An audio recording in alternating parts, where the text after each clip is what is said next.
ক্ষমতা এবার চাইলে পাইবেন না, কারণ এখন আর 2024 নাই, আগের দিন নাই। ক্ষমতা কে যে পাবে, খুব সাধারণ পর্যায়ে যাবে, কল্পনাই করতে পারবে না কেউ যে এত নর্মাল লোকে আবার ক্ষমতা পাইলো কেমনি। হ্যাঁ, ডক্টর ইউনূস সাহেব যে ক্ষমতা পাবে, এরকম সাধারণ কোটি গায়ে দেওয়া পাঞ্জাবি এটা গায়ে দেওয়া 106 মামলার আসামি, মামলার পুলিশের দৌড়ানি খাইয়া বেচারা নাজেহাল, সেই লোক এখন বিশ্বের অন্যতম পাওয়ারফুল একজন কি উপদেষ্টা, কি উনি প্রেসিডেন্ট, মনে করুন উনি কি প্রেসিডেন্ট পর্যায়ের মানুষ, কত বড় পাওয়ার, ঠিক না? কুলিল্লাহুম্মা মালিকাল মুলকি তু'তিল মুলকা মান তাশা,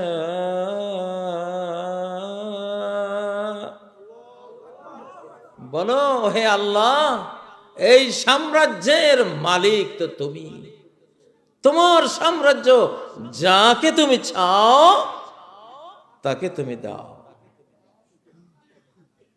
এই জন্য আমি বাংলাদেশে কোনো নির্বাচন দেখতেছি না।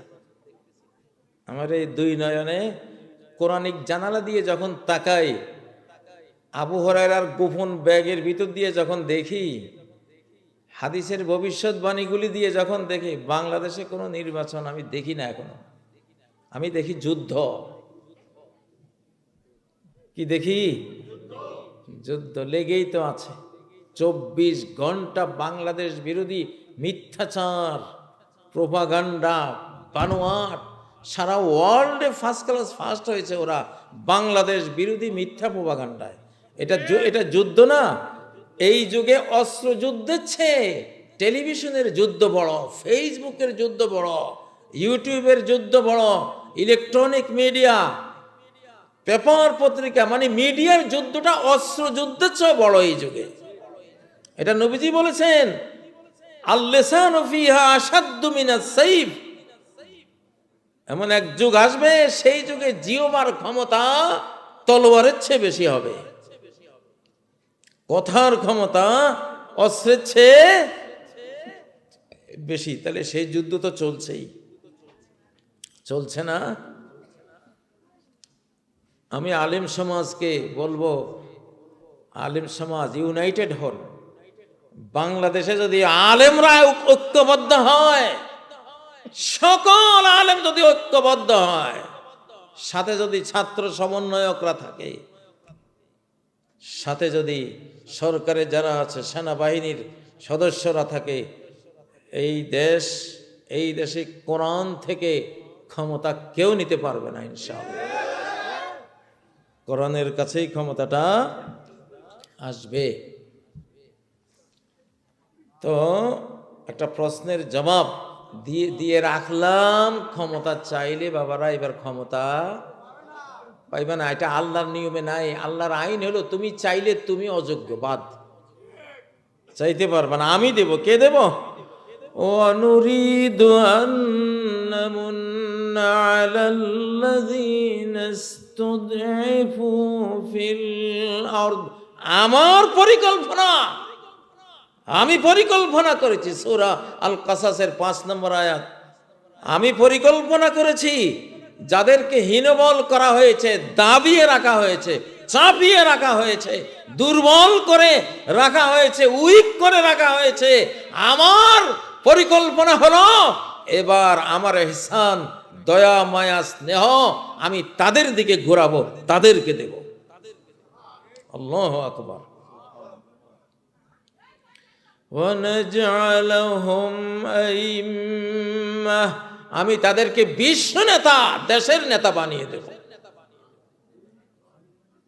150 বা 158 সমন্বয়ক যে বাংলাদেশের নেতা হয়ে গেছে, কেউ জানতো সমন্বয়ক কি জিনিস? কেউ শুনেছেন অতীতে কোনোদিন? কে এগুলি বানিয়েছে, নেতা বানিয়ে দিয়েছে? কে? আল্লাহ। কে বানিয়ে দিয়েছে? বাংলাদেশে আগের রাজনীতি আর চলবে না রে বাবারা, চলবে না, চলবে না। এবারে রাজনীতি অন্য, টোটাল নতুন নিউ প্যাটার্ন, নতুন বাংলাদেশ গড়া হবে, নতুন পৃথিবী গড়া হবে। এই জন্য নতুন রাজনীতি, চুরির রাজনীতি আর নাই, থাকবে না। চাঁদাবাজির রাজনীতি আর থাকবে না, ভোগের রাজনীতি থাকবে না, ত্যাগের রাজনীতি আসবে। ঠিক ঠিক নয় কি? ও ভাইয়েরা, এটা একটা হুমকি দিলাম, তেড়িবিড়ি করলে, গন্ডগোল করবো আমাদেরকে নিয়ে, আমাদের ফ্রেন্ড, আমাদের বন্ধু তোমাকে মার দিবে। আমাদেরকে আক্রমণ করবা, আমাদের বন্ধুর আক্রমণের টার্গেটে পরিণত হবা ইনশাআল্লাহ। ক্ষমতা কে পাবে এবার? যে চাইবে সে পাবে না। ইন্না লান নাস্তামিলা আলা আমালিনা মান আরাদা, এটা নাসাই শরীফের একদম শুরু পবিত্রতা অধ্যায়ের একটি হাদিস। দুই ব্যক্তি আসলো, আবু মুসা আশারী রাদিয়াল্লাহু তাআলা আনহু নিয়ে আসলেন। আসার পরে দুইজনে নবীজির কাছে, কেলাহুমা ইয়াসআলানিল আমাল, নবীজির কাছে আমল চাইলেন। ইয়া রাসূলুল্লাহ, আমাদেরকে আপনার হাতে যে ক্ষমতা আছে, ক্ষমতার কিছু কাজ দেন, মানে ক্ষমতার কিছু অংশ চাইলো। নবীজি সাফ বলে দিলেন, ইন্না লান নাস্তামিল আলা আমালিনা মান আরাদা, আমাদের এই সরকারি আমল, সরকারি কর্ম, সরকারি দায়িত্ব, পাওয়ারফুল কোন জায়গা যে চায় তারে আমরা দেই না। যে চাইবে না অথচ যোগ্য, তারে আমি খুঁজে এনে না চাওয়া মানুষটাকে ক্ষমতা দেব।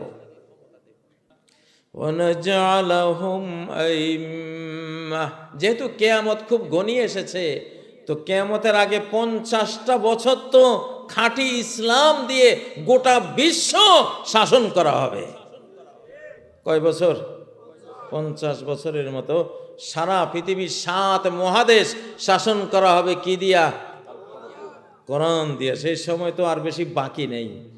সেজন্য আগের ওইসব পচা রাজনীতি যদি এখনো চলে, তাহলে কবে আসবো ওই সময়? এখন তো টাইম নাই, গড়িতে টাইম নাই। এই জন্য 2025-এ যদি ক্ষমতা আসে, সেটা নির্বাচন হবে না, নির্ধারণ হবে। নির্বাচন হবে না, কি হবে? নির্ধারণ হবে। কিছু বোঝা যায়নি, নির্ধারণ মানে কি, কি হতে পারে? নির্ধারণ কে করবে? আল্লাহ করবে। ভাবতেও পারবে না কেউ যে ক্ষমতা কারে আল্লাহ দিল, কিভাবে দিল, কিভাবে পাইল। এর দলিল কোরআন থেকে দিচ্ছি, সূরা যুখরুফের 56 নম্বর আয়াত। ফাজআলনাহুম সালাফাও ওয়া মাসালাল লিল আখিরিন। ফেরাউনকে আমি কি বানিয়েছি? সালাফ আর মাসাল। সালাফ মানে হলো শেষ জমানার ফেরাউন, শেষ জমানার ছোট বড় যত ফেরাউন, এই ফেরাউন গুলির পূর্ববর্তী অগ্রজ বাহিনী বানিয়েছি মুসা আলাইহিস সালামের যুগের ফেরাউনকে। মুসা আলাইহিস সালামের যুগের ফেরাউনের পতন, মরণ যেভাবে হয়েছে, শেষ জমানার ফেরাউনের পতনও কিছুটা ওই টাইপের হবে। যে বিশাল শক্তি সামান্য শক্তির কাছে হেরে যাবে, বিশাল শক্তি সামান্য শক্তির কাছে হেরে যাবে। কেন হেরে যাবে? সামান্য শক্তির পিছনে কে? আল্লাহ। সাথে কে? আল্লাহ। আবাবিল, ছোট্ট ছোট্ট আবাবিল, ছোট্ট ছোট্ট পাখি দিয়ে হাতি, বিরাট হস্তি বাহিনীকে মাটির সাথে মিশিয়ে দিয়েছেন কে? আল্লাহ। এবার সেই টাইপের হবে। আগামী বাংলাদেশের নেতৃত্ব কাদের কাছে আসবে? খুব দুর্বল একটা শ্রেণীর কাছে, যেটা কেউ স্বপ্নেও দেখবে না, কল্পনাও করবে না। ঠিক আছে? ঠিক 5ই আগস্টের মতো, ঠিক 5 বছর 10 বছর 15 বছরে পোলামান, ঠিক না?